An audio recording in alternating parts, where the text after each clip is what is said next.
Welcome, আসসালামু আলাইকুম। বন্ধুরা, এই ভিডিওতে আমি ফটোশপের একটি চমৎকার কাজ আপনাদেরকে দেখাবো। বন্ধুরা, স্ক্রিনে যে দুটি ছবি দেখতে পাচ্ছেন, এটি হচ্ছে অরিজিনাল ছবি এবং এই ছবিটিতে একটু কাজ করার পর তার ঠিক পাশে যে ছবিটি দেখতে পাচ্ছেন, এই ছবিতে রূপান্তর হয়েছে। দেখতে পাচ্ছেন বন্ধুরা, দুটি ছবির পার্থক্য কতটুকু। তো বন্ধুরা, আপনি যে কোনো ডার্ক এবং লো রেজুলেশনের ছবিকে কিছু ট্রিক্স অ্যান্ড টিপস অ্যাপ্লাই করে আপনি যে কোনো ধরনের ছবিকে প্রফেশনাল এবং এইচডি কোয়ালিটিতে পরিবর্তন করতে পারবেন। তো বন্ধুরা, এই ছবিটিকে আমি কিভাবে প্রফেশনাল মানের ছবিতে রূপ দিয়েছি সেটি এখন আপনাদেরকে বিস্তারিত দেখাবো। তো চলুন বন্ধুরা, শুরু করি।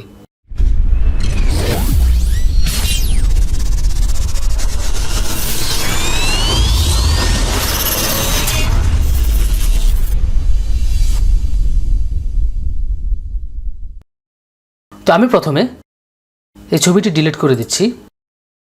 এখন আমরা এই ছবিটি নিয়ে কাজ করব। তো আমি ছবিটিকে একটু জুম করে নিচ্ছি। তো বন্ধুরা, এট ফার্স্ট আমি একটা নিউ লেয়ার ক্রিয়েট করব। তো নিউ লেয়ার ক্রিয়েট করার জন্য আপনি চলে যাবেন লেয়ার বক্সে। লেয়ার বক্সের ঠিক নিচে আসলে দেখতে পাবেন এখানে ক্রিয়েট এ নিউ লেয়ার একটি অপশন রয়েছে, আপনি এটিতে ক্লিক করবেন। একটি নিউ লেয়ার ক্রিয়েট হয়েছে। এখন আমরা এখানে ব্যাকগ্রাউন্ড এবং ফোরগ্রাউন্ড কালার আমরা ব্ল্যাক অ্যান্ড হোয়াইট রাখবো। ব্যাকগ্রাউন্ডে ব্ল্যাক থাকবে এবং ফোরগ্রাউন্ডে হোয়াইট থাকবে। তো আমি এটি করলাম। করার পর আমরা ব্রাশ টুলে ক্লিক করব। ব্রাশ টুলে ক্লিক করার পর ব্রাশ টুলের আন্ডারে উপরে যে অপশনগুলি দেখতে পাচ্ছেন, এখান থেকে আমি এটি সিলেক্ট করলাম এবং হার্ডনেসটা একটু বাড়িয়ে দিই, 15 রাখলাম।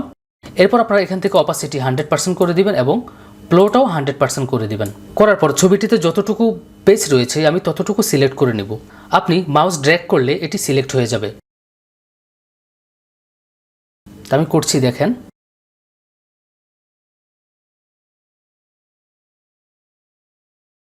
আগে আমি বাউন্ডারিটি দিয়ে নেই যেন করতে আমার সহজ হয়।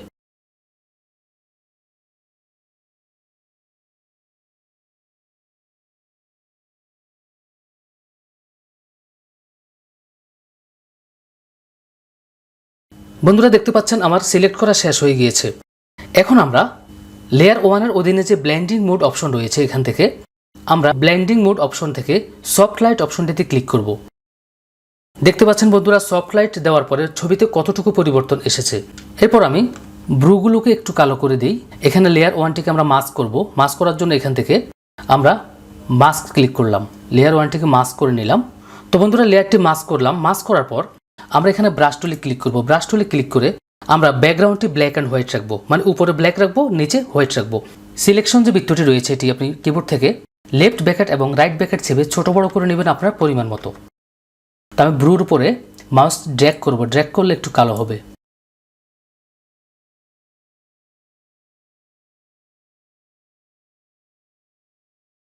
এবার চোখগুলোকে একটু কালো করে দেই।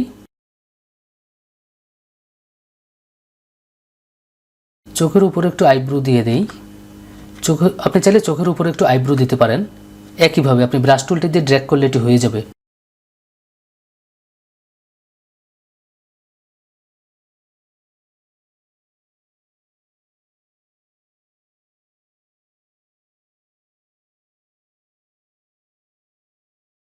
তো বন্ধুরা, এরপর আমরা চলে যাব অ্যাডজাস্টমেন্ট লেয়ারে। অ্যাডজাস্টমেন্ট লেয়ার ক্লিক করার পর আমরা সিলেক্টিভ কালার অপশনটিতে ক্লিক করব।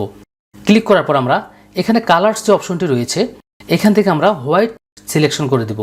তো হোয়াইট সিলেক্ট করার পর আমরা সাইন যে কালারটি রয়েছে, এটিকে একটু মাইনাস করে দেই। মেজেন্টাও একটু মাইনাস করে দেই।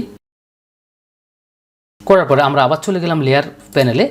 লেয়ার প্যানেলে যাওয়ার পর আমরা এই 3টি লেয়ারকে সিলেক্ট করব। আপনি কিবোর্ড থেকে কন্ট্রোল চেপে ধরে লেয়ারগুলোকে সিলেক্ট করতে পারবেন।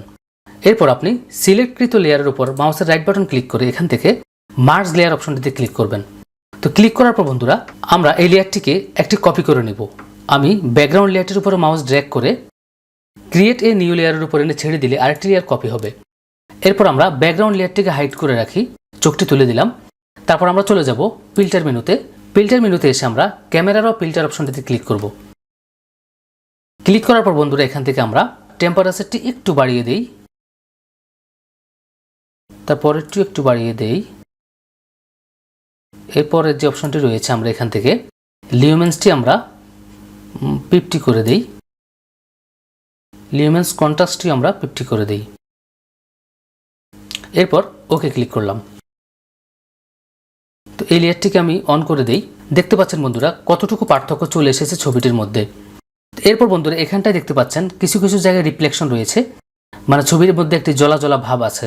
তো এটিকে আমরা এখানে ব্রাশ টুলে ক্লিক করে আমরা অপাসিটি করে দিই হচ্ছে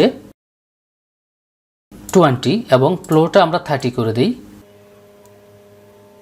30 করার পর আমরা বৃত্তটিকে কিবোর্ড থেকে রাইট ব্র্যাকেট চেপে একটু বড় করে নেই। এবার আমরা রিফ্লেকশন যে অংশটি রয়েছে তার পাশে ভালো অংশটুকুর মধ্যে কিবোর্ড থেকে অল্টার প্রেস করে আমরা একটি ক্লিক করে একটি ক্লিক করে আমরা এখানটায় এই কালারটির স্ক্রিনশট নিব। চলে এসছে। এবার আমরা যেখানটায় ছবির ঝলসানো আছে সেখানটা আমরা মাউস ড্র্যাগ করব।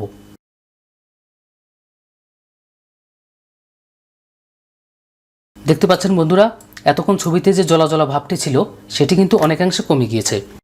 এখন আমরা ঠোঁটের মধ্যে একটু লিপস্টিক লাগাবো। ঠোঁটে লিপস্টিক লাগানোর জন্য আমি একটি নিউ লেয়ার ক্রিয়েট করলাম।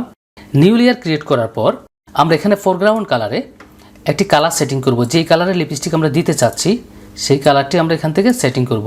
তো আমি এই কালারটি নিলাম। নেওয়ার পর আমরা ব্রাশ টুলে ক্লিক করব। ব্রাশ টুলে ক্লিক করে এখানটা অপাসিটি আমরা 100% করে দিব এবং ফ্লোটিও 100% করে দিব। তো করার পর আমরা ঠোঁটটিকে সিলেকশন করব। আমি বৃত্তটিকে একটু ছোট করে নিচ্ছি।